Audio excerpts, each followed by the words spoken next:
en donde empezamos versículo 11, donde empieza el apóstol Pablo a hablar sobre su ministerio, y de hecho desde su conversión y de hecho desde antes de su conversión. Y es que hay algunas cosas importantes acá. Lo que vemos en estos fragmentos, y lo podemos ver en diferentes partes de la Biblia, de las cartas de Pablo, y es importante que logremos llenar un cuadro sobre eso. El apóstol Pablo está dando una autobiografía de sí mismo. Es bien importante eso, porque aparte es la biografía la hace algún otro escritor, alguna persona llegada, algún reportero, algún periodista, alguna persona que sabe escribir, como es el caso de Lucas. Lucas, por su educación griega y clásica, pues sabía muy bien escribir y sabía muy bien investigar, obviamente era médico también, entonces era muy científico. Y por eso es que su investigación va orientada hacia eso, empezando por demostrar que el Señor Jesucristo era hombre, ¿no? Genuinamente sangró y la forma como murió, pues, y cómo lo describe Lucas, es como un médico hablando directamente. Entonces eso lo vemos en su escritura.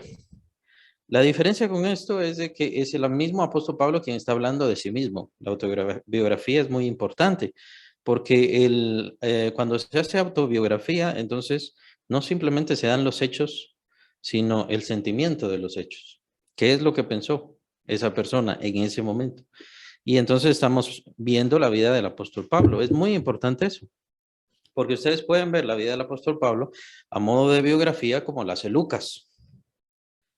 Y también la pueden ver a modo de autobiografía como la habla el apóstol Pablo. Buenas tardes, Marisol. Estamos casi empezando, estamos siempre en Gálatas 1. Entonces, la autobiografía es el apóstol Pablo hablando. No solamente lo habla aquí, no solamente lo habla acá en Gálatas. Si ustedes han leído todo el Nuevo Testamento, siempre es importante estar señalando, o yo les recomendaría estar señalando, donde el apóstol Pablo habla sobre sí mismo. Por ejemplo, 1 Corintios 15, si no estoy mal, habla acerca de su conversión, pero habla específicamente sobre la manifestación que tuvo del Señor Jesucristo. Y él dice, a mí se me apareció el Señor Jesús, pero yo soy el abortivo, dice él. Yo soy el abortivo, yo soy quien no debió ser salvo, ni quien debió recibir su misericordia. Y es que esos son los detalles bonitos de las autobiografías, en donde el mismo autor de esa vida tan importante que estamos revisando, habla sobre sus sentimientos, sus pensamientos, etcétera. Entonces, creo que no existe parte en todas las epístolas de Pablo en donde se hable más abundantemente sobre su vida. En Filipenses también vemos parte de eso, las revelaciones, ¿no? ¿Se acuerdan de las revelaciones? Conozco a un hombre que subió al tercer cielo, conozco a un hombre que fue al paraíso. Eso es parte de su biografía, autobiografía. Entonces, el apóstol Pablo nos da todos esos fragmentos, pero aquí el apóstol Pablo casi está describiendo resumidamente su vida, pero es la forma más amplia como lo vemos y es una forma muy importante de ver y de enriquecer precisamente las ideas y la visión que tenemos sobre el apóstol Pablo. Ahora, no recuerdo si les di el propósito de la carta, si lo estuvimos viendo la semana pasada, el propósito de la carta. Sí estuvimos hablando algo sobre los judíos y qué pasó sobre los judíos y sobre los cristianos de Galacia. ¿Qué fue lo que dijimos? Es donde nos hablaste de la exégesis. Sí, pero Ahorita- ¿por qué Pablo escribió? Digámoslo así. Ajá, para que ellos se arrepintieran de haberse alejado. Exacto, Se estaban entonces, desviando de la fe. ese es el Ajá. propósito de toda la carta. Ese es el propósito de Ujú. toda la carta, es decir, el Se fin de... estaban desviando de la fe, nos dijiste, sí, perdón. Ajá. Pablo, entonces, ¿cómo podemos arreglar ese propósito? Si ustedes quisieran escribirlo, ¿cuál es el propósito de toda la carta? Pablo intenta corregir la desviación de los cristianos de Galacia provocada por los judíos falsos cristianos que trajeron diferente evangelio o diferente doctrina, diferente enseñanza. Ese es el propósito de la carta. Pablo intenta corregir. Pablo intenta corregir la desviación doctrinal, si quieren llamar, de los creyentes en Galacia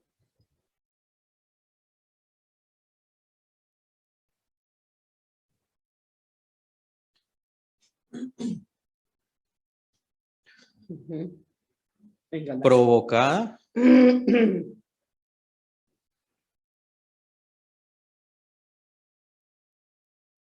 por judíos falsos creyentes que trajeron otro evangelio o que querían introducir un evangelio falso, doctrinas falsas. Ese es el propósito de toda la carta. En base a ese propósito juega todos los pensamientos que nos da el apóstol Pablo. Por eso es muy importante tener el propósito de toda la carta. Pero en base a todo eso también podemos tener los temas y los temas nos ayudan, aunque sabemos que no es bíblico. Pablo no puso, yo no sé en sus Biblias cómo está, pero en mi Biblia acá, en el versículo 11 dice el ministerio de Pablo. Ese título no lo puso Pablo. Ese título simplemente lo pusieron aquellos quienes ordenaron un poco más coherentemente la Biblia.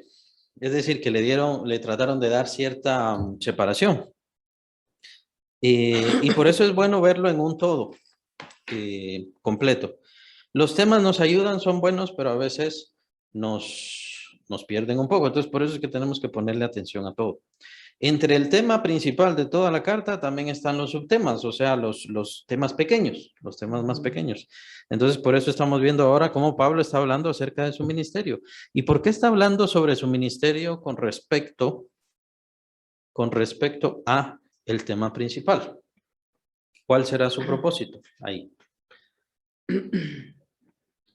Que se les ocurra.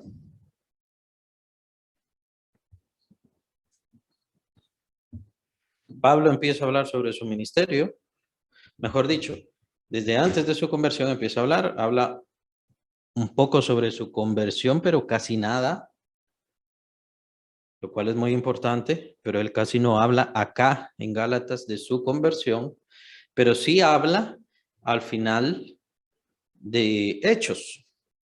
En Hechos, lo que vemos es otra parte de la autobiografía de Pablo. Pablo empieza a narrar ante Félix y ante los otros gobernantes, ¿se acuerdan? En su viaje a Roma, empieza a narrar y esa es su defensa delante de ellos como creyente. ¿Se acuerdan que lo acusaban, que estaba dando falsa doctrina y entonces trataba de levantar y de hacer rebelión en nombre del Señor Jesús? Y lo que hizo Pablo fue empezar a darles testimonio, empezar a evangelizar a todos estos reyes y gobernantes, ¿no? Entonces, vemos al apóstol Pablo nuevamente haciendo autobiografía, podremos decirlo así, pero de su conversión. Aquí el apóstol Pablo no habla de su conversión. Tenemos esa pregunta. ¿Por qué? ¿Por qué no habla de su conversión? ¿Por qué habla de lo judío que fue antes?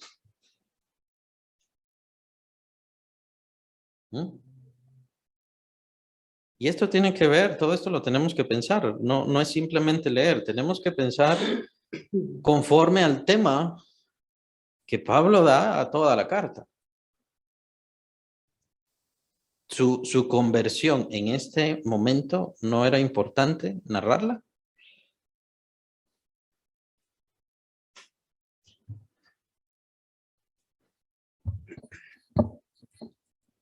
Tal vez porque tenían que hablar de las falsas doctrinas y el tema no cabía ahí todo lo que él era y cómo se había convertido, sino que aquí en Gálatas eran las doctrinas. Ya se dan cuenta que hay un propósito. El apóstol Pablo entonces escribe las cosas y las escribe con un propósito. Entonces, aunque está haciendo autobiografía, sí, pero no es una autobiografía exhaustiva. No mete su conversión para nada, pero sí la mete al final del libro de Hechos.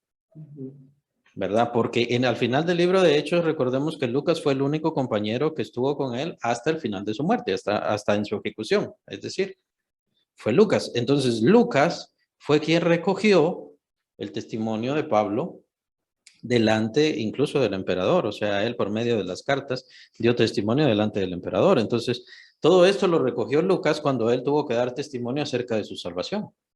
Y aquello de por poco me conviertes. ¿Se acuerdan aquel gobernante que dijo eso? Sí. Por poco me conviertes. Otro le dijo, pues creo que mucha lectura te ha vuelto un poco loco, ¿verdad? Te ha trastornado un poco, porque su defensa era lo que el Señor había hecho y ese es su viaje a Damasco. Ahora, ¿qué pasa con el viaje a Damasco? ¿Qué tan importante es el viaje a Damasco? De Pablo, obviamente. ¿Y qué? ¿Por qué es tan importante la conversión del apóstol Pablo para nosotros? Sabemos que vinieron sus cartas gracias a eso, sus viajes misioneros vinieron gracias a eso, pero hay otra cosa fundamental con respecto a su conversión. Predicar a los gentiles. ¿Ah? Dice don Machoni para que él predicara a los gentiles. Sí, él fue enviado como apóstol a los gentiles, él lo señala precisamente en Gálatas más adelante.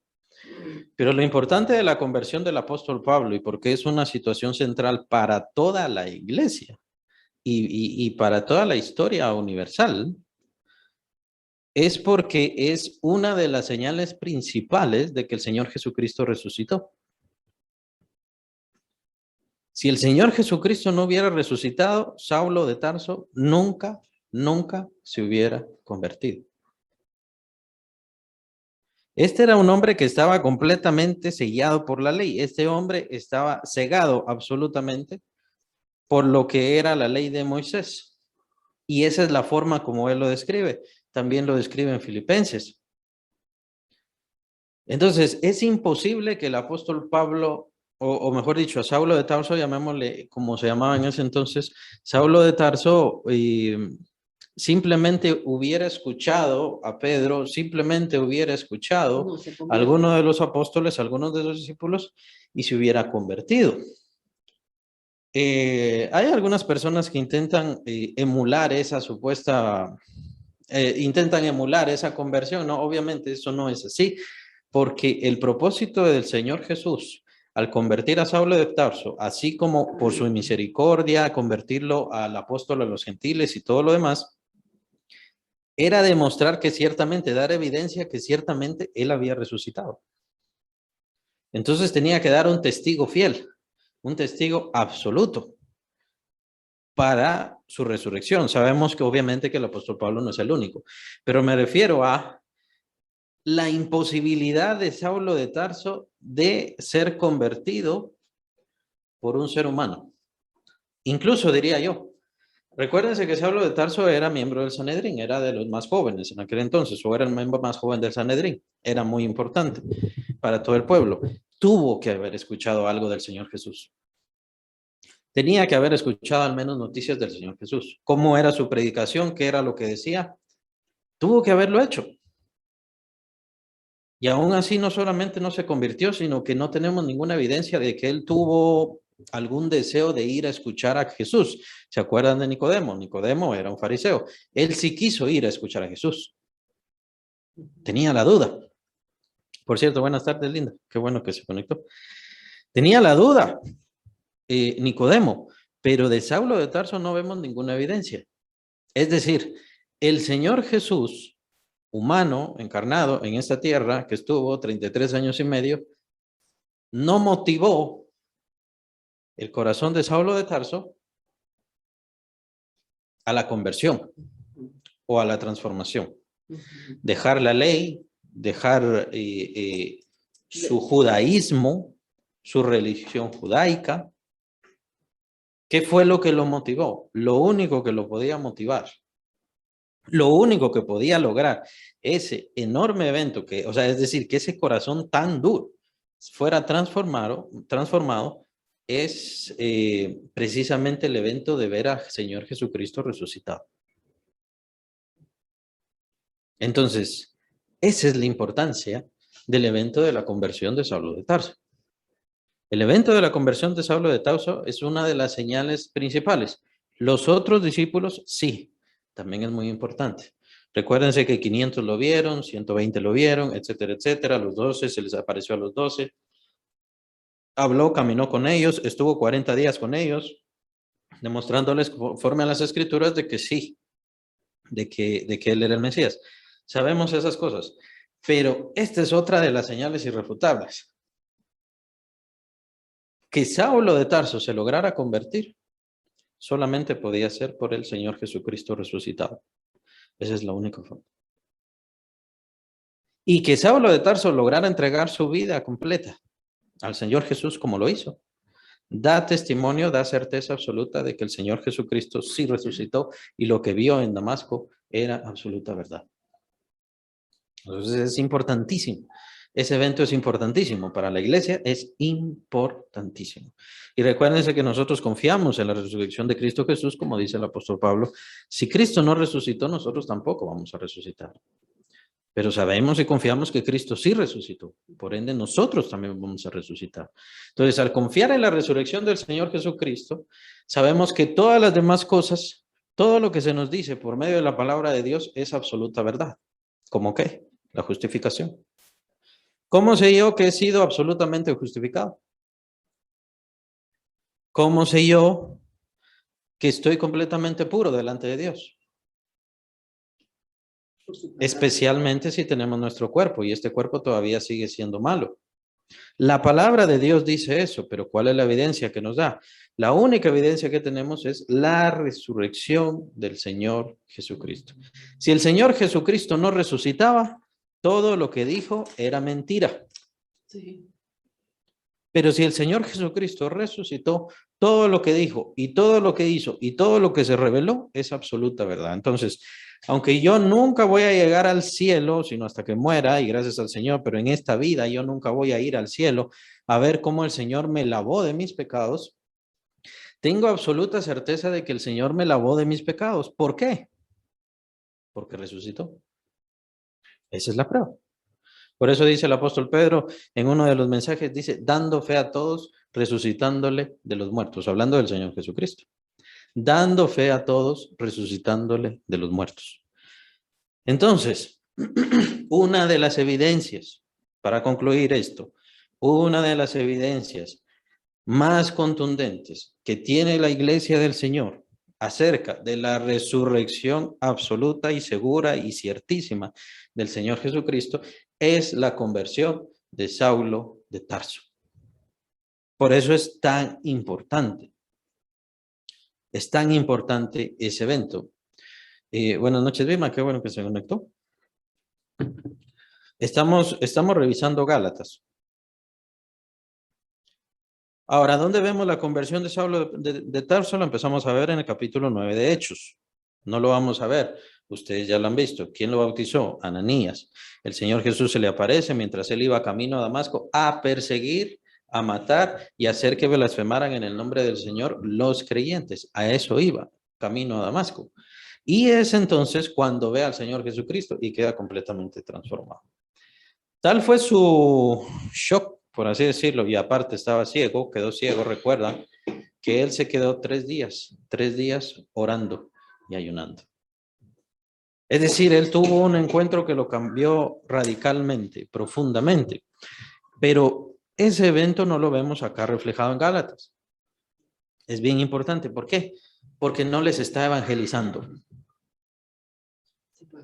No les está evangelizando, vean los propósitos. Entonces, podemos entender el propósito del autor, en este caso del apóstol Pablo, lo podemos entender en base a las cosas que nos dice y en base a las cosas que no nos dice. Por eso vean el versículo 11, quiero señalar esto.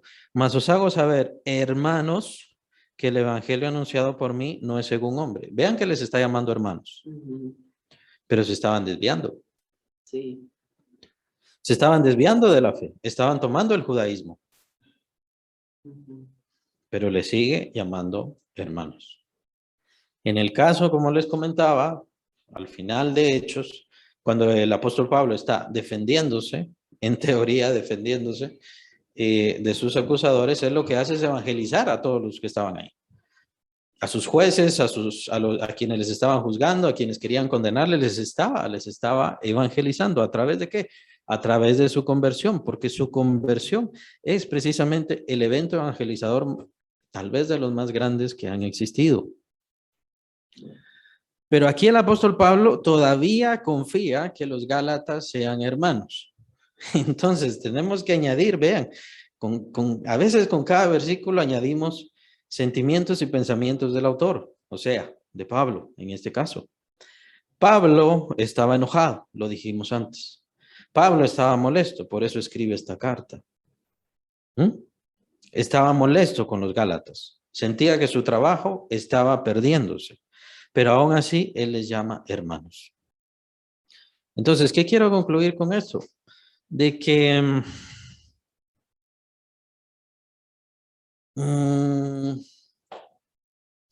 para que no sea malentendido, porque una persona no sepa el evangelio, sus matices, sus características importantes, o incluso porque se empiece a desviar un poco de doctrina y de la enseñanza, no quiere decir que perdió la salvación o que dejó de ser hijo de Dios. Mejor dicho, un hijo de Dios nunca deja de ser hijo de Dios. Hablemos de la conversión, mejor. Usemos mejor la palabra conversión. Hay personas que se convierten y hay personas que se desconvierten, por así decirlo. Personas que creen, o tal vez lo más común, ¿no? que usamos ahora, aceptar a Cristo. Hay personas que aceptan a Cristo y hay personas que desaceptan a Cristo. Pero una persona que acepta a Cristo y tiene una mala doctrina no necesariamente no es hermano en Cristo, no necesariamente. El punto es hasta dónde se ha desviado. El punto es hasta dónde se va a desviar. El punto es cuando ya toma rebelión y se aparta completamente de la fe. Esa es la diferencia. ¿Qué tenemos que hacer? Vean qué conclusión tan importante.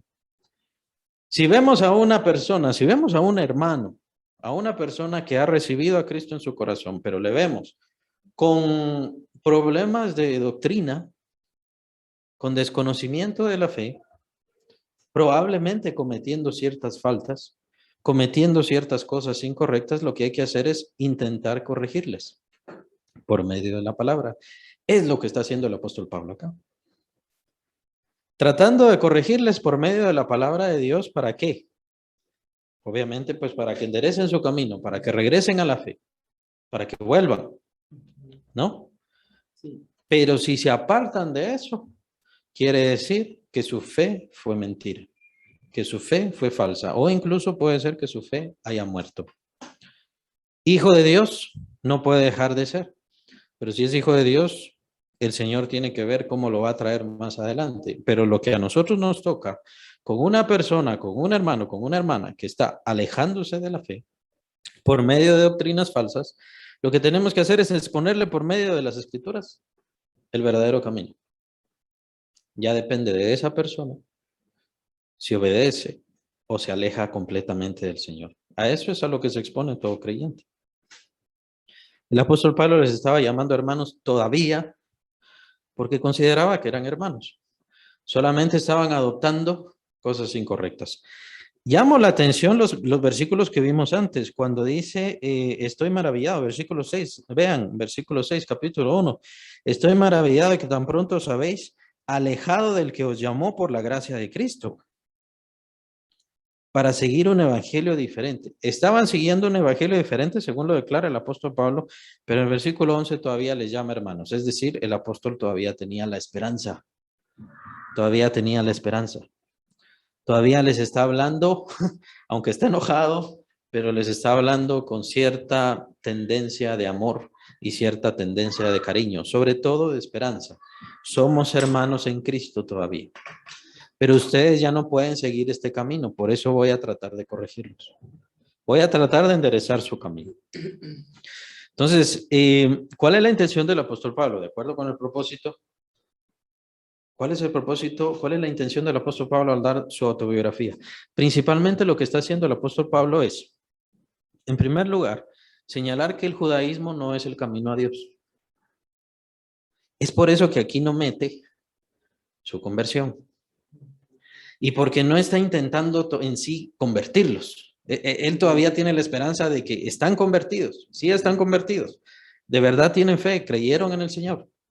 Yo tengo la esperanza, pero les tengo que señalar de que el judaísmo no es el camino, y es lo que vamos a ver a lo largo de toda esta autobiografía que va a dar. Si no estoy mal, sí, hasta el final del 2.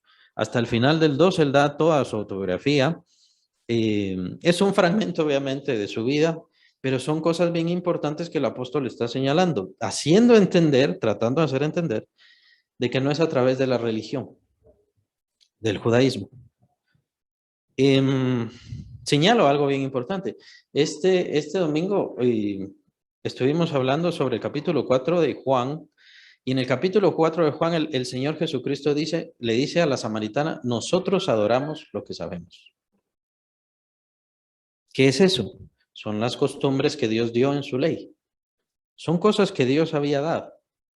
Entonces, el apóstol Pablo tiene que ser aquí muy delicado al respecto de esto. Bien delicado. ¿Por qué? Porque el judaísmo y el camino de los fariseos, aunque sí se habían desviado, como dice el Señor Jesús declara a los fariseos, ustedes son sepulcros blanqueados. Por fuera se miran muy bonitos, por dentro están llenos de cosas podridas. Entonces, pero el apóstol Pablo tiene que ser muy delicado porque al final la ley de Moisés sí es palabra de Dios. Y las tradiciones que el Señor dejó en la ley de Moisés sí es palabra de Dios. Y todo lo que aparece en los profetas sí es palabra de Dios.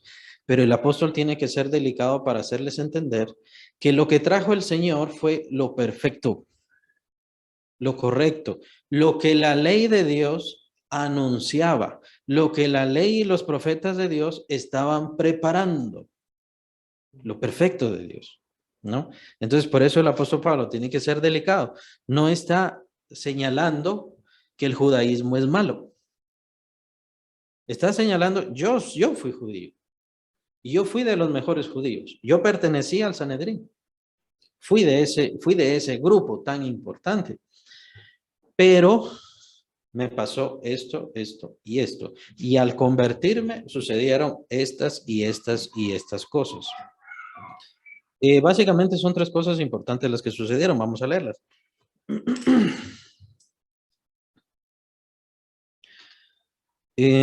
Vamos a ver. Versículo 12, porque yo ni lo recibí ni lo aprendí de hombre alguno, sino por revelación de Jesucristo.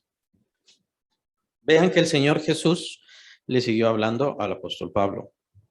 El apóstol Pablo recibió más palabra del Señor Jesús.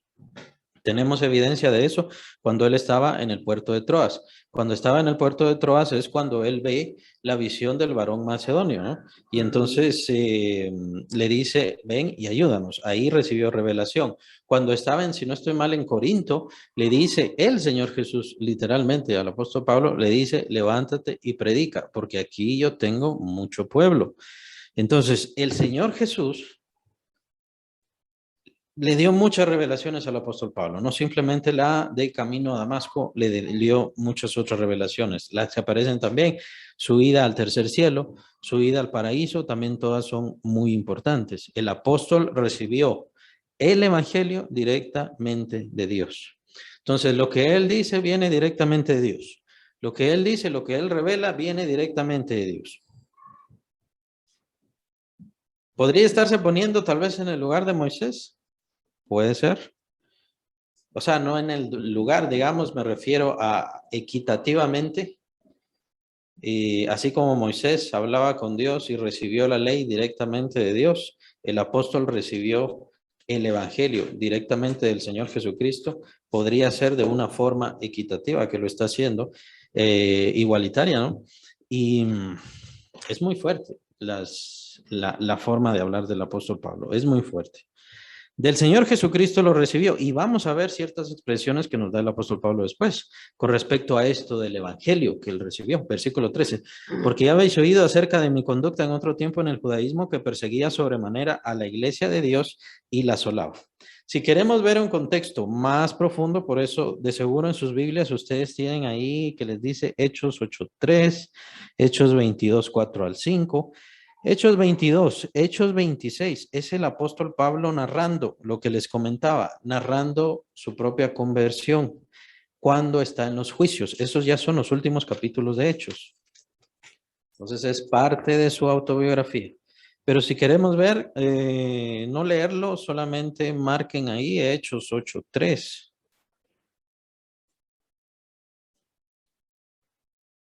Bueno, el fragmento es pequeño. Hechos 8:3, lo voy a leer. Dice, y Saulo consentía el 3, bueno, pero a partir del 1. Hechos 1 al 3. Y Saulo consentía en su muerte. En aquel día, aquí está hablando de Esteban, por cierto. En aquel día hubo una gran persecución contra la iglesia que estaba en Jerusalén y todos fueron esparcidos por la tierra de Judea y Samaria, salvo los apóstoles. Esta es la primera persecución. La primera persecución se dio a causa de Esteban. ¿Se acuerdan? El diácono Esteban, ¿verdad? Y es ahí donde aparece Saulo, quien, como dice acá al principio, y Saulo consentía en su muerte. En aquel día hubo una gran persecución contra la iglesia que estaba en Jerusalén y todos fueron esparcidos por la tierra de Judea y Samaria, salvo los apóstoles. Y hombres piadosos llegaron a enterrar a Esteban e hicieron gran llanto sobre él. Y Saulo asolaba, vean la expresión, asolaba. ¿Qué es la expresión asolaba? Dejaba vacía, ¿no? Dejaba arruinada la iglesia. Entrando casa por casa, recuérdense que en aquel entonces no habían templos, en aquel entonces las iglesias eran en los hogares. Y entonces buscaban en dónde se predicaba el evangelio. Y también lo que hacían era el día del sábado, que era el día de reposo judío, en donde se reunían en la sinagoga, regularmente lo utilizaban para evangelizar. Eso lo pueden ver en Hechos, o de seguro lo vieron en Hechos. Dice que entraba casa por casa, arrastraba a hombres y a mujeres y los entregaba en la cárcel. Este es Lucas hablando. Y lo que hace entonces, completarnos el cuadro. Aquí el apóstol Pablo nos habla de su propia experiencia. Yo la asolaba. Vean que usa la misma palabra. Asolaba. Perseguía sobremanera a la iglesia de Dios y la asolaba, ¿no? Y entonces completamos el cuadro con Hechos, con lo que dice Hechos. En el judaísmo aventajaba a muchos de mis contemporáneos en mi nación, siendo mucho más celoso de las tradiciones de mis padres. Pero cuando agradé a Dios que me apartó del vientre de mi madre y me llamó por su gracia a revelar a su Hijo en mí, para que yo le predicase entre los gentiles, no consulté enseguida con carne y sangre, ni subí a Jerusalén a los que eran apóstoles antes que yo, sino que fui a Arabia y volví de nuevo a Damasco. Vean que ahí pasó casi desapercibida su conversión. Pero su conversión es importantísima. Es tan importante que por eso le señalé capítulo 22, capítulo 26 de Hechos, en donde es Pablo mismo quien está hablando de su propia conversión. Pero se lo está hablando en conversos. Él no cree que esté hablando aquí en conversos. Él cree que le está hablando a personas verdaderamente convertidas. Revelar a su Hijo en mí para que yo le predicase entre los gentiles, no consulté enseguida con carne y sangre. Vean que aquí casi no aparece. No aparece la conversión del apóstol Pablo, pero siempre tenemos que tener presente la conversión del apóstol Pablo. Esta se encuentra en el capítulo 9 de Hechos. ¿Por qué tenemos que tener siempre presente? Conocer muy bien la conversión del apóstol Pablo, como les repito, una de las principales evidencias de la resurrección del Señor Jesucristo es la conversión y la vida del apóstol Pablo. Pero que empieza en la conversión. O sea, específicamente señalemos la conversión. La conversión de Saulo de Tarso es de las señales, de las pruebas fundamentales de la resurrección de nuestro Señor Jesucristo. Por ende podemos estar seguros. Si un hombre así, como lo vemos acá, era celoso, mucho más que mis contemporáneos, los contemporáneos de mi nación. ¿Qué quiere decir contemporáneos? Los que eran fariseos como yo, los que estudiaban la ley como yo, los que conocían la Torá como yo. Yo aventajaba a todos ellos. Yo era más celoso que todos ellos. Es decir, creo que nada más por su juventud, Saulo no fue el jefe del Sanedrín. Nada más por su juventud, diría yo. De los principales, ¿no? Siendo mucho más celoso de las tradiciones de mis padres. Estamos en versículo 14. Pero cuanto agradó a Dios, que me apartó desde el vientre de mi madre y me llamó por su gracia a revelar a su Hijo en mí, para que yo le predicase entre los gentiles, no consulté enseguida con carne y sangre. Aquí entra entonces varios detalles. Uno, para que yo le predicase entre los gentiles. El propósito de Pablo lo vamos a ver más adelante. Nuevamente señala esto, el propósito de los gentiles, o sea, el que predicara a los gentiles. Más adelante, cuando habla con Pedro y cuando habla con los apóstoles, señala eso. No sé si tienen para subrayar, si tienen ahí su Biblia y pueden subrayar, mejor si subrayen eso. ¿Cuál? Predicase entre los gentiles, porque eso sale después, algunas veces más.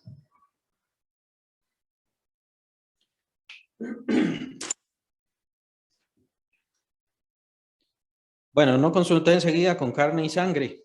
¿A qué se refiere eso?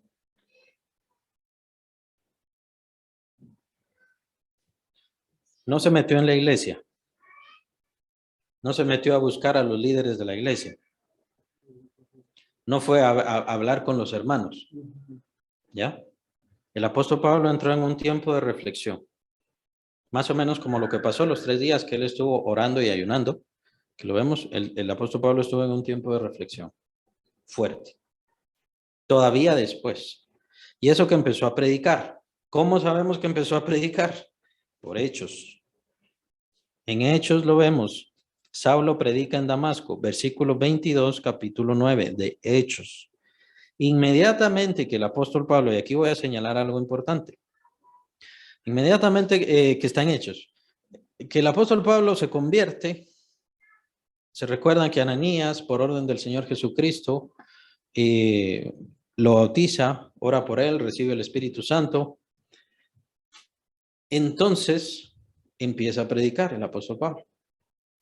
Y se recuerdan lo que leímos en el capítulo 8, que dice que se despertó una gran persecución contra la iglesia y que la iglesia estaba siendo asolada. De los principales líderes de eso estaba Saulo, si no es que fuera el principal, él, el líder de esa persecución. Pero ¿qué pasó? Saulo empieza a predicar después de su conversión y lo que dice versículo 23, capítulo 9 de Hechos, a partir en adelante es que la persecución se tornó contra Saulo, o sea, contra Pablo. Empezaron a perseguir a Pablo. ¿Ya? Y por eso entonces el apóstol Pablo empieza a hacer sus viajes, empieza a ir a Jerusalén y a otros lugares. Tanto es así, y tal fue el cambio de la persecución, que quiero señalar el versículo 31 del capítulo 9 de Hechos. Dice, entonces las iglesias tenían paz por toda Judea. Vean, lo voy a repetir. Las iglesias tenían paz por toda Judea, Galilea y Samaria, y eran edificadas andando en el temor del Señor. Bueno, entonces lo que me llama la atención es que el capítulo 8 dice que estaban quedando asoladas, que estaban siendo perseguidas, que no había quedado ni uno, sino salvo los apóstoles, pero en el capítulo 9, en el versículo 31, después de la conversión de Pablo, dice que al fin las iglesias tenían paz. ¿Por qué? Porque la persecución se tornó contra Saulo. La persecución se tornó contra el apóstol Pablo. Eso el apóstol Pablo, quiero que vean entonces la naturaleza de esto de la autobiografía y el propósito de Pablo, porque eso no lo señala el apóstol Pablo acá en Gálatas. El apóstol Pablo tiene razones específicas para poner lo que puso en Gálatas, ¿no? Lucas ya está hablando su biografía un poco más completa. Y entonces el apóstol Pablo está escribiéndole a los Gálatas con cierto propósito. En cuanto a la persecución, el apóstol Pablo casi no menciona nada, diría yo, nada. Al menos la primera persecución, esa fuerte que fue después de Esteban. No menciona mayor cosa, excepto cuando él era quien perseguía. Sino que dice versículo 16, lo vamos a leer otra vez. Ahora regresamos a Gálatas 1. Revelar a su Hijo en mí, para que yo le predicase entre los gentiles, no consulté enseguida con carne y sangre, ni subí a Jerusalén a los que eran apóstoles antes que yo, sino que fui a Arabia y volví de nuevo a Damasco. ¿Se dan cuenta que el apóstol Pablo no menciona ahí la persecución? Y una persecución muy importante, la que vemos en el capítulo 9. Es una persecución muy importante, pero el apóstol Pablo no lo menciona ahí porque no es parte de su propósito. No está diciendo el apóstol Pablo eso no existió, no está diciendo eso, es que el apóstol Pablo tiene un propósito de escribir lo que está escribiendo en Gálatas.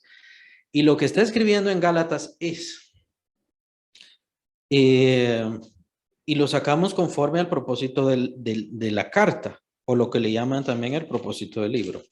Demostrar que el judaísmo ya no es el medio por el cual Dios llama al hombre, sino que ahora Dios llama al hombre a través de su Hijo, y para eso le da la revelación a este hombre que se llama Pablo.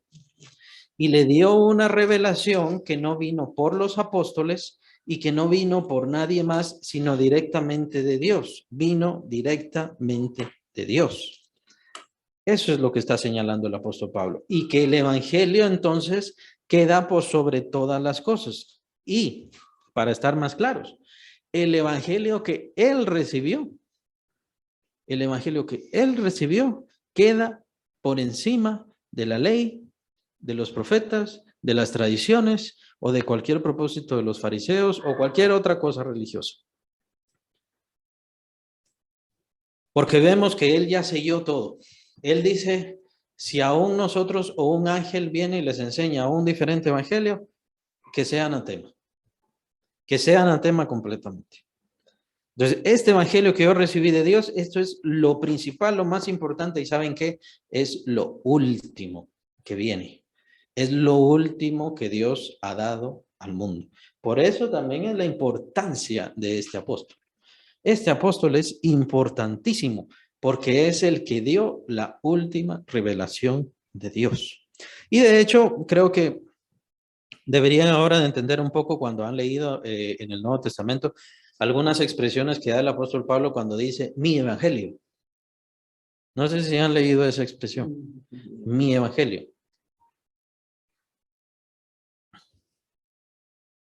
Bueno, si no la han leído, entonces la van a leer.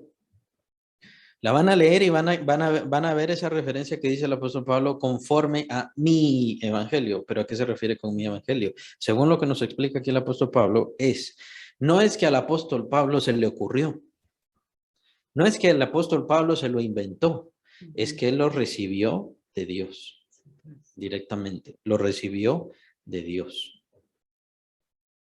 Y eso es lo que lo vuelve un singular enviado. Él es verdaderamente un apóstol, así como los 11 apóstoles que envió el Señor Jesucristo. Pero a ellos los envió a la circuncisión, al apóstol Pablo lo envió a los gentiles. Más adelante lo vamos a ver, si nos da tiempo.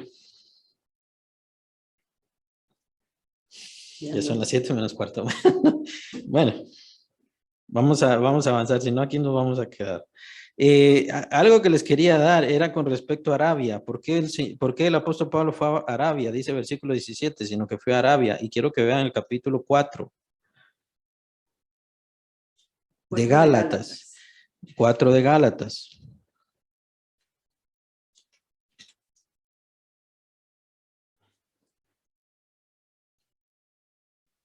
Permítanme.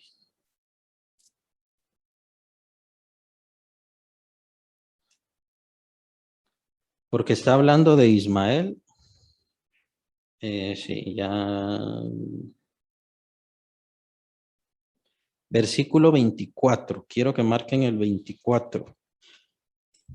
Gálatas 4:24. Esto lo vamos a ver más adelante conforme a la alegoría que da.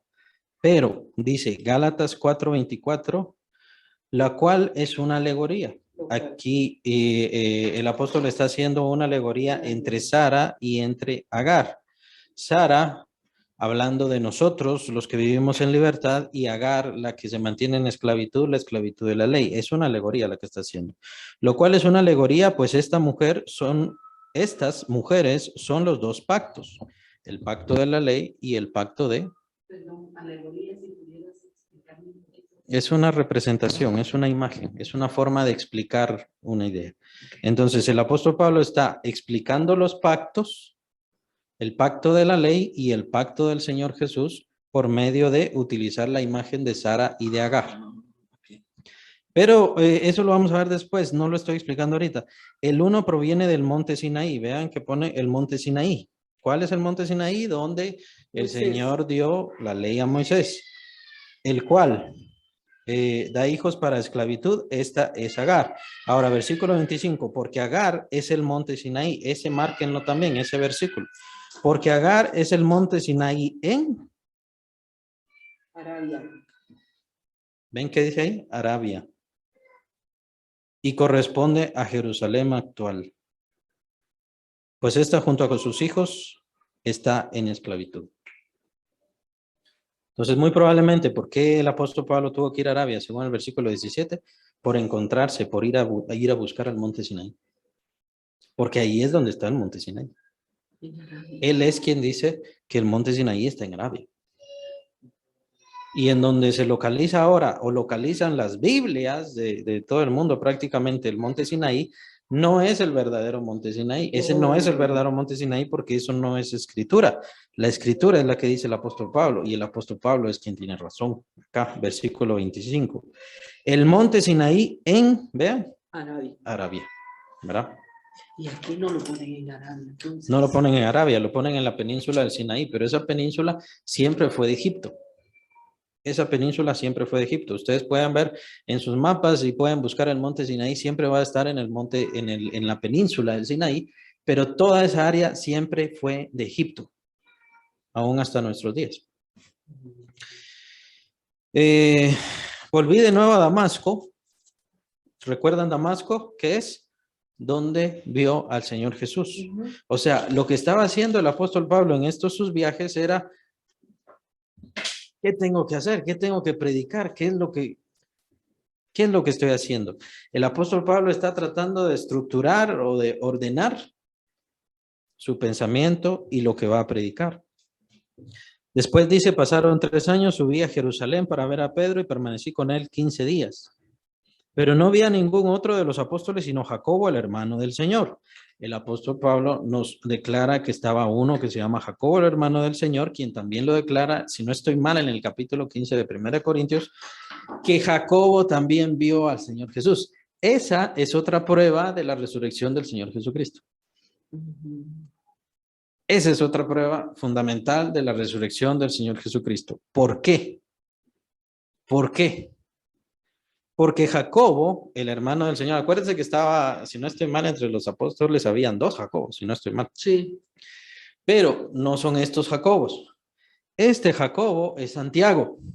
Hermano de Jesús. Es el hermano carnal del Señor Jesús. Si no estoy mal, los hermanos del Señor Jesús se llamaban José, Simón, Jacobo, y Judas. Judas es el otro. Son 4 hermanos. Sí, y aparte tenía hermanas. Iscariote. Y aparte tenía hermanas. Sí, exacto. O sea, porque vean, un Judas no quiere decir el mismo Judas, el famoso Judas Iscariote. Estuvo Judas, el hermano del Señor, y si no estoy mal, también hubo 2 Judas apóstoles. Si no estoy mal. Pero al menos sí sé que hubo un Judas más que era apóstol. Entonces, Judas, Jacobo, Juan, José eran nombres muy comunes, muy comunes. Entonces, hay que investigar exactamente quién es ese Jacobo. Cuando dice aquí el apóstol, Jacobo, el hermano del Señor, ¿a quién se está refiriendo? Ya se sabe exactamente a quién se está refiriendo. Es al hermano carnal del Señor Jesucristo. Es a uno de esos 4 hermanos, es decir, hijos de María y de José. Pero ¿qué pasó? ¿Por qué es tan importante Jacobo? Vean que dice, no vi a ninguno de los otros apóstoles, sino a Jacobo. O sea, con certeza nos da que no es Jacobo ninguno de los apóstoles, sino que es el hermano del Señor Jesús. ¿Qué pasa con los hermanos del Señor Jesús? Los hermanos del Señor Jesús no creyeron en Jesús. La única que creyó en Jesús fue María. Hermana. Y supongo que José. Okay. ¿Cuál hermana María? No. La madre, María. Supongo que José, pero al menos hasta donde entendemos, José tuvo que haber muerto antes de el ministerio del Señor Jesucristo. Pero ellos 2 vieron todas las manifestaciones, se recuerdan, José recibió la visita del ángel y todo lo demás. O sea, ellos sí creyeron en el Señor Jesús y María mantuvo la fe hasta el final. De hecho, se considera, se cree, y lo más seguro es que sí, que Lucas, ¿de dónde recibió toda la historia de la Navidad? De María. O sea, Lucas habló con María, la madre del Señor. Y de ahí recibió toda la historia de las revelaciones, de la visita de Elizabeth y de todas esas cosas, por estar hablando y por recibir el testimonio de María. Recuérdense que María, después de la muerte del Señor Jesús, quien la recibió y quien estuvo con ella fue Juan, el apóstol Juan. Pero los hermanos del Señor Jesús, ninguno creyó en él, ninguno creían en él. Se manifestaron en ciertas formas en los tiempos del ministerio del Señor Jesús, pero como para darse cierta importancia o que el Señor les diera importancia a ellos. Y se recuerdan la respuesta. El Señor Jesús dice, he aquí mi madre y mis hermanos. Los que hacen y oyen la palabra de mi Padre. Entonces, los hermanos del Señor Jesús jamás creyeron en él. Tenemos, si no estoy mal, es el capítulo 7 de Juan, en donde le dice, ¿y por qué no subes a la fiesta? Los hermanos. ¿Por qué no subes a la fiesta? Si no te manifiestas, nadie va a creer en ti.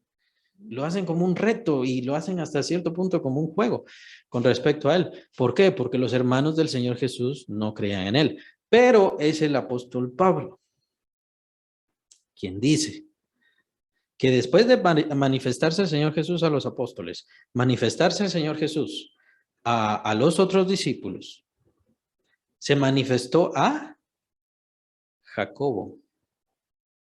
Y después se manifestó a mí.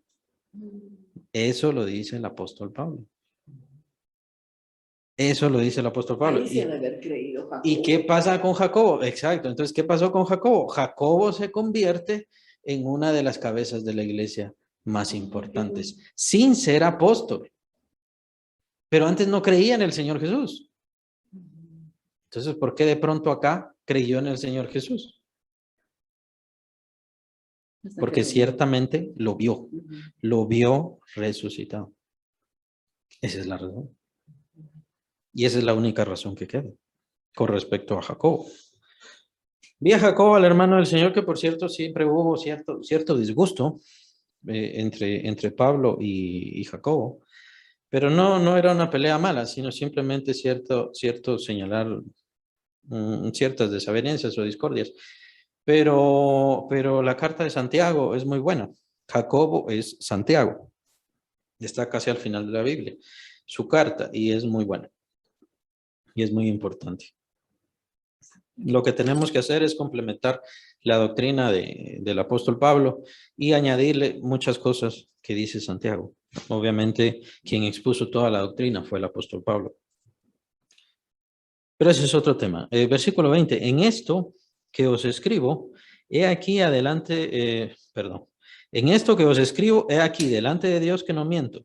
Después fui a las regiones de Siria y de Cilicia, más o menos en Siria, donde estaba la iglesia de Antioquía de Siria. Y no era conocida de vista de las iglesias de Judea que eran en Cristo. Solamente oían decir, aquel que en otro tiempo nos perseguía, ahora predica la fe, que en otro tiempo asolaba, y glorificaban a Dios en mí. Aquí estamos en los principios del ministerio del apóstol Pablo. ¿Y qué pasó en los principios del ministerio del apóstol Pablo? Que los hermanos en realidad rechazaron al apóstol Pablo en las iglesias. Rechazaron al apóstol Pablo. Incluso los apóstoles en cierta forma rechazaron al apóstol Pablo, le dijeron que se fuera a Tarso. El apóstol Pablo fue tan rechazado que tuvo que irse a Tarso. Recuerden que ese era su hogar, ¿no? Su tierra natal. Y fue de ahí que Bernabé va a traer a Saulo. Para entonces creo que si no estoy mal todavía se llamaba Saulo. Y aquí estaríamos en el versículo 11 por si quieren marcarlo. Capítulo 11 de Hechos. Capítulo 11 de Hechos.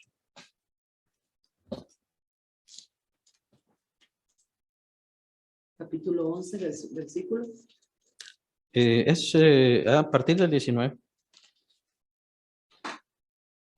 Bernabé se da cuenta que están recibiendo la gracia de Dios y que están creciendo ahí, que se están multiplicando los cristianos en ese lugar. Vean, en Siria.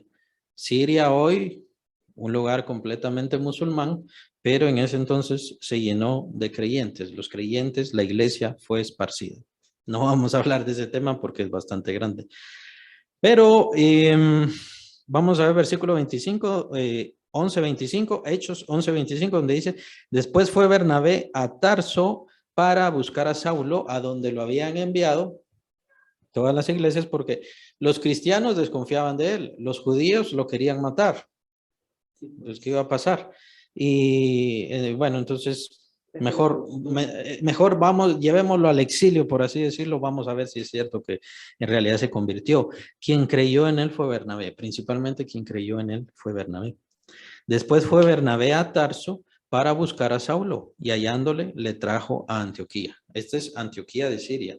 En Antioquía de Siria es famoso porque en ese lugar por primera vez se les llamó cristianos a los cristianos, a los creyentes. Antioquía de Siria. Antioquía de Siria. Hay varias Antioquías. Eso el apóstol Pablo no lo narra, pero es importante que nosotros lo conozcamos para completar todo el cuadro. ¿Por qué el apóstol Pablo no narra eso? Porque no ve el conveniente con respecto a los Gálatas decirles, miren, a mí me rechazaron todos desde el principio. No ve conveniente eso. Él está señalando y enmarcando lo que ya les he comentado. Esta no es disputa, pero la superioridad del evangelio que él recibió por revelación de Dios a todo lo que es el judaísmo. Eso es lo que señala en Gálatas. Por eso vemos la forma del apóstol de escribir así. Después, pasados 14 años, regresamos al capítulo 2 de Gálatas. Aquí el apóstol Pablo está narrando, entonces por eso sí lo podemos pasar rápido. Después, pasados 14 años, subí otra vez a Jerusalén con Bernabé, llevando también conmigo a Tito. Vean, ahí ya está hablando después de su primer viaje misionero. Y de hecho está hablando del primer concilio, y el primer concilio, si no estoy mal, está en el capítulo 15 de Hechos.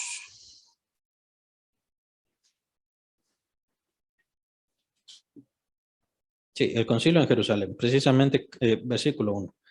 Hechos capítulo 15, ustedes lo pueden leer tranquilamente. De eso está hablando el apóstol Pablo. Ya había pasado de que Pablo se fue a Tarso, se quedó en Tarso, ahí como exiliado, por así decirlo. Bernabé lo va a traer.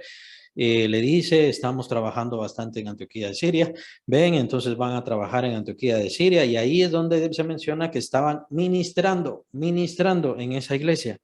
Y en medio de oración y en medio de ayuno, el Espíritu Santo los aparta para la obra a la cual los ha preparado, y empieza su primer viaje misionero. Ya pasó todo eso. Cuando empieza el capítulo 2 de Gálatas. ¿Ya? Entonces es importante que se ubiquen en la historia. Es importante. Pero subí según una revelación. Vean que recibió una revelación. No sabemos qué se le dijo. No sabemos qué pasó. Pero el apóstol Pablo otra vez tuvo una revelación. El apóstol Pablo tuvo diversas y diferentes revelaciones. Y para no correr o haber corrido en vano, expuse en privado a los que tenían cierta reputación el evangelio que predico entre los gentiles, el cual es revelado por Dios.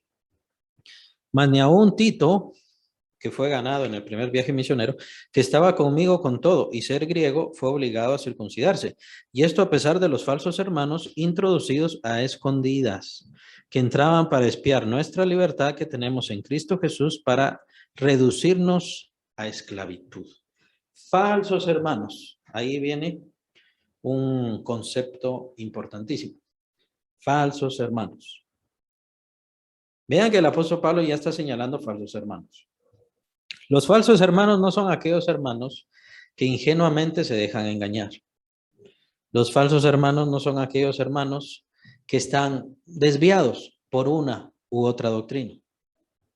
Es decir, no conocen bien el evangelio, no se les ha enseñado bien el evangelio, pero eso no quiere decir que sean falsos hermanos. Los falsos hermanos, dice el apóstol Pablo, versículo 4, esto es muy importante, han sido introducidos a escondidas. Es decir, se meten y dan la apariencia de creyentes, dan la apariencia de piedad, si no estoy mal, dice también el apóstol Pablo en otra parte, dan la apariencia. Pero ¿qué dice? Que entraban para espiar nuestra libertad que tenemos en Cristo Jesús, para reducirnos a esclavitud. Bien. ¿A qué libertad se refiere que tenemos en Cristo Jesús?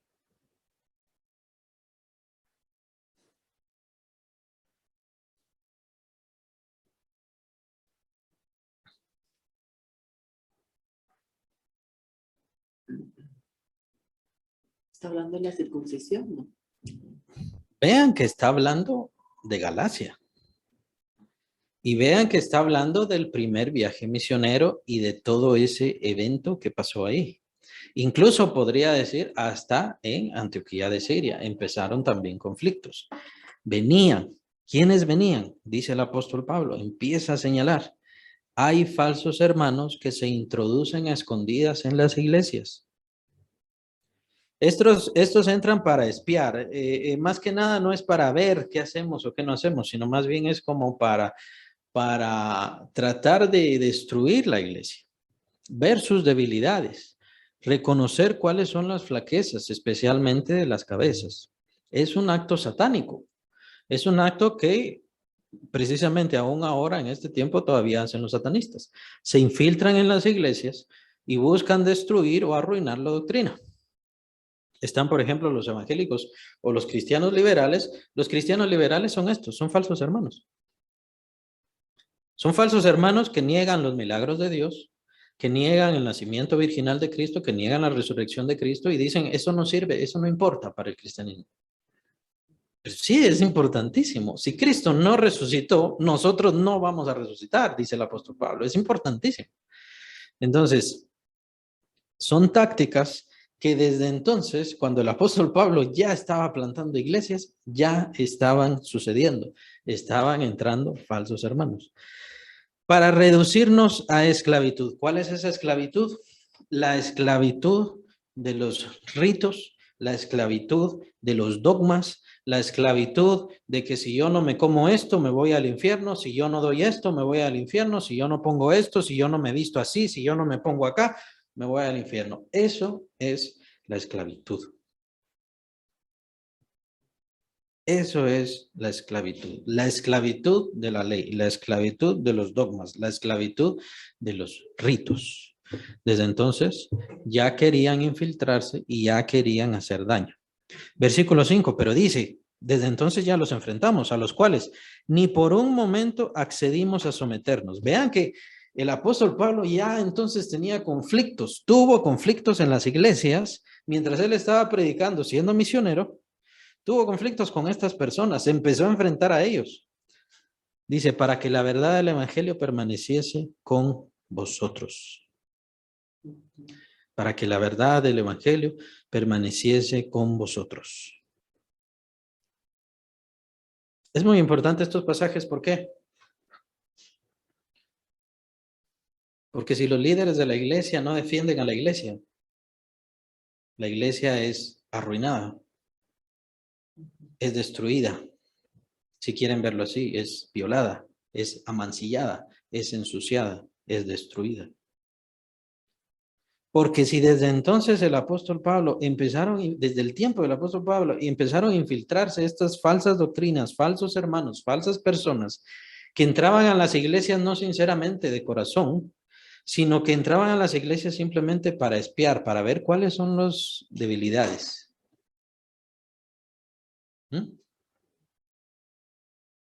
Entonces el siervo de Dios, las cabezas de la iglesia o aquellos que tienen madurez en Cristo, tienen que estar listos y tienen que ser capaces de defender a la iglesia en contra de estas acechanzas. Si no defienden a la iglesia contra esto, la iglesia está perdida.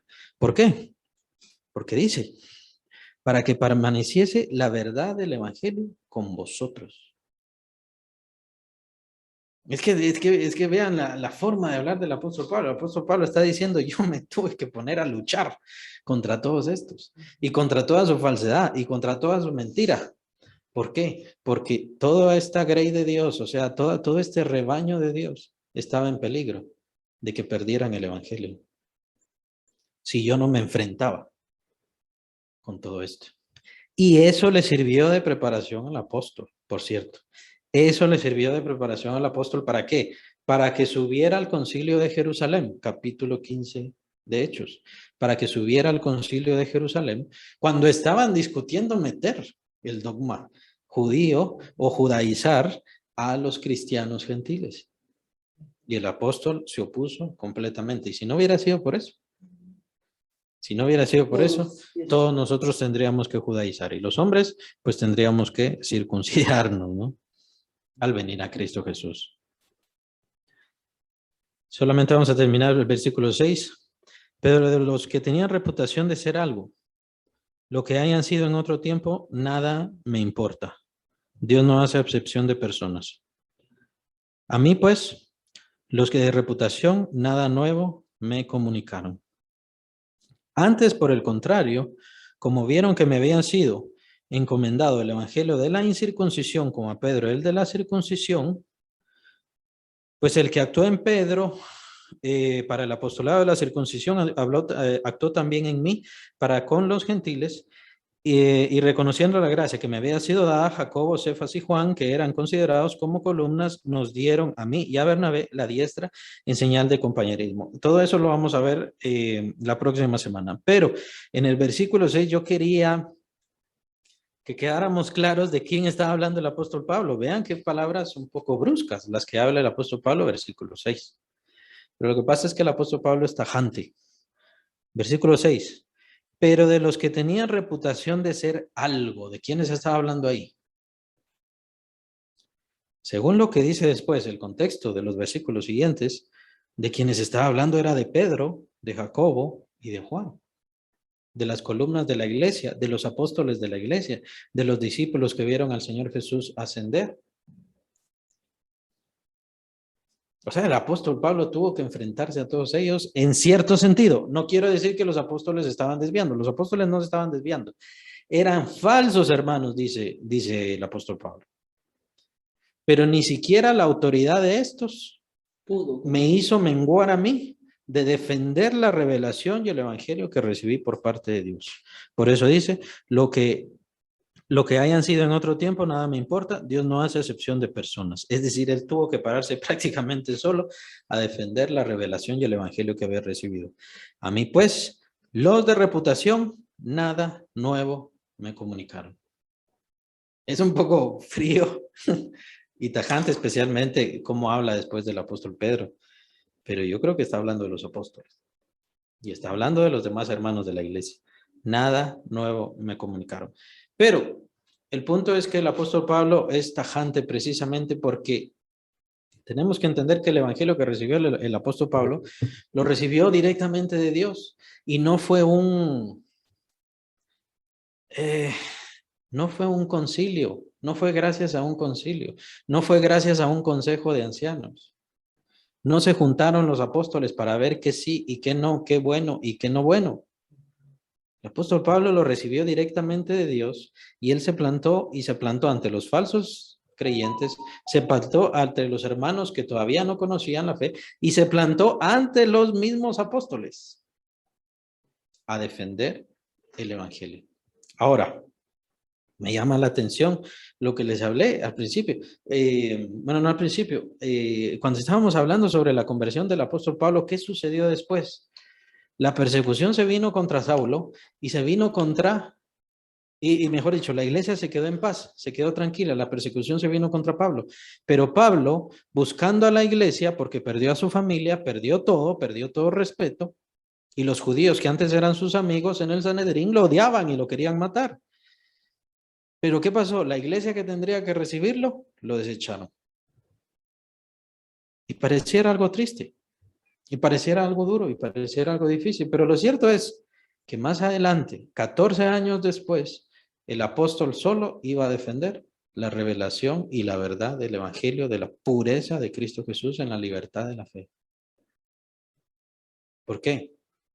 Porque llegó el momento en que se quedó solo y en donde solamente Dios estuvo con él. ¿Valió la pena? Valió la pena porque entonces él no le debía nada a Pedro, no le debía nada a Juan, no le debía nada a Santiago. Y si ellos no querían creer en él, que no creyeran en él, pero él tampoco iba a creer en ellos. Él había recibido una verdad pura y directa de Dios. Él era un Moisés de ese tiempo y prácticamente de nuestro tiempo. Un Moisés de la libertad de Cristo, defendiendo la verdad de Cristo y alejándonos de la esclavitud de la ley, de los dogmas y de los ritos. Es muy importante. Es como que si Dios lo hubiera preparado. Aquella soledad, aquella persecución, aquel olvido, aquel odio y aquella desconfianza, al apóstol Pablo le sirvió. ¿Por qué? Porque a los años después, él iba a defender esta revelación preciosísima que había recibido de Dios y solamente él iba a ser el defensor. Porque a Pedro no lo vemos defendiendo, a Juan no lo vemos defendiendo. Y más adelante vamos a ver qué pasó con Pedro. Pero el único que defendió la verdad del evangelio fue el apóstol Pablo. El apóstol Pablo se está poniendo casi como en los zapatos de Moisés, que se plantó delante de Faraón, que se plantó delante del pueblo, y el pueblo no le creyó. Su Dios, el Dios de Abraham, de Isaac y de Jacob, me mandó a liberarlos, y no le creyeron. Y mucho menos el Faraón. Pero Moisés se plantó. El apóstol Pablo se plantó. Llegó el momento en donde se tuvo que plantar delante de todo el concilio, de toda la iglesia, de todas las cabezas de la iglesia del Señor Jesucristo, a decirles: Dios me dio esta revelación y es así como está el evangelio y es así como lo he predicado y así lo voy a seguir predicando. Porque lo que he recibido, lo he recibido por parte de Dios. ¿No les gusta? Ni modo. Pero es así como va a ser. Por si quieren, ya después, entonces pueden leer sobre el concilio de Jerusalén, que está en el capítulo 15, y entonces pueden ya completar el contexto conforme a lo que hizo el apóstol Pablo.